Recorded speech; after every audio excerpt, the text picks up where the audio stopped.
if everything happens from the inside and manifests on the outside, where does free will come into it? Well, it's a question which has been asked for the last 18,000 years. Free will, okay? What's free will? And I did actually explain that to you quite a few times. You have free will, and also you haven't got free will.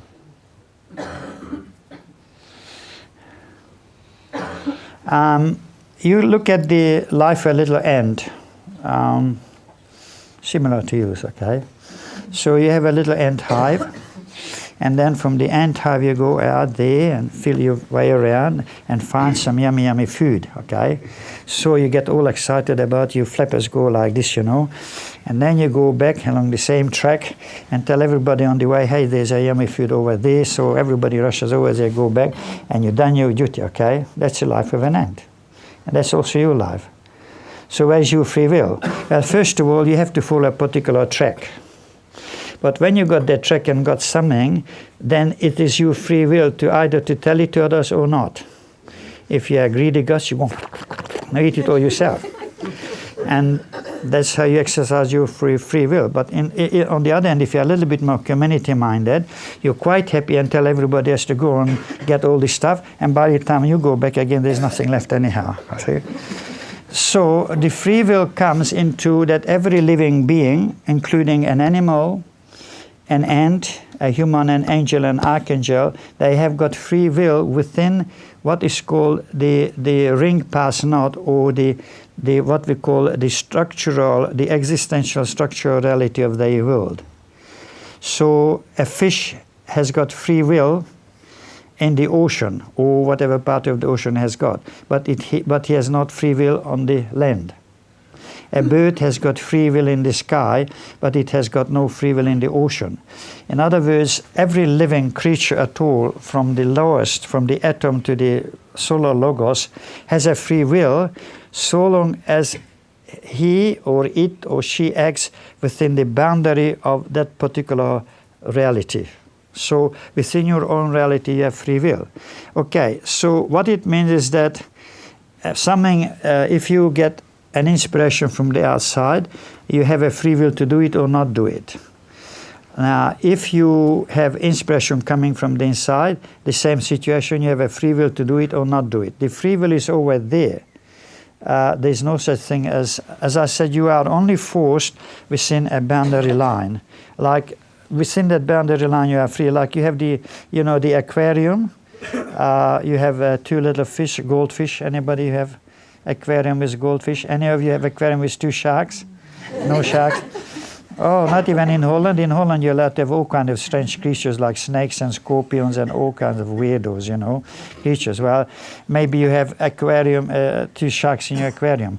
Anyhow, so when you are in an aquarium, your free will is within the boundary of the aquarium. So you could say that people and things have free will, but you could also say they have no free will, and both are absolutely correct. Everything has its own particular unique boundary line. And you have to understand that your free will is within your own boundary line. And within that boundary line, you can exercise your free will, either choose or not to choose, or do or not to do, but you can't go outside of your boundary. Now, when you reach the state of enlightenment, even on the lowest degree level, as I mentioned yesterday, your inner being is expanded, which means that your boundary line is expanded. And I explained yesterday that all that means that outwardly you obey the law, you mean the limitation, but inwardly you're above the law and you're totally free. And then you understand what real freedom is. So that's why is that the real saints or the real adepts, real masters, they are able to be everywhere on the inside and at the same time limit themselves to the requirement of the outside world.